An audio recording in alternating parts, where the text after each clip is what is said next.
مسلمان به د مسلمان معاون وي. پیغمبر علیه السلام داسې د خپلې ګوتې مبارکې سره نه نایستې لکه دیوال یوه خښته په بله خښته. مسلمان به د بل مسلمان دپاره داسې معاون واقع کېږي.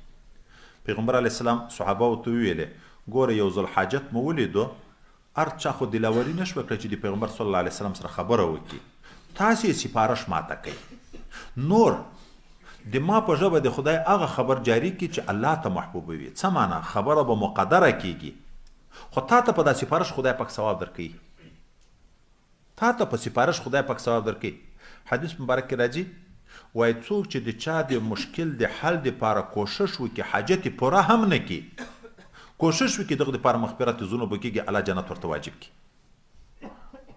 سپارش دوه قسمه ده. هلته آیات بیا پسې ذکر کوم من یشفع شفاعة حسنة یکون له نصیب منها او بیا بل سیئه ده. نو دغه دوه معنا دعا مسلمان ته کړه شفاعت حسنه ده. ګورې الله ته زاری کوي چې خدای مسلمان ته صحت ورکړي، علم ورکړي، عزت ورکړي، د مشکلاتو نه یې وساتي. دا الله ته سپارش کوي د بل مسلمان په باب کې. خیرا کول مسلمان ته دا شفاعت سیئه ده. د مسلمان تباهي غواړي، خیرا کوي، ازار کوي. نو څوک چې مسلمان ته دعا کوي د هغه برخه به لري، که څوک خیرا کوي د خیرا برخه به بیا دته وي.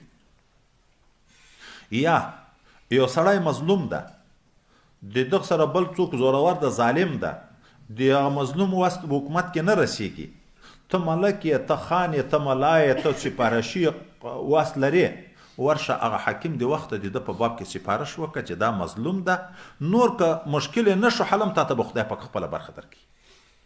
خو که یو سړی ظالم د بدماش ته په زور باندې پردی ځای نیولی، یا یې څوک ویلی دي، یا یې څوک قتل کړي دي، حکومت نیولی، ته اوس ورځې د دغه ظالم حمایت کوې، راخلاصه یې، په هغه ظلم کې به په معاونت کې ورسره شریک یې، شفاعت سیئه کې ته راغلې.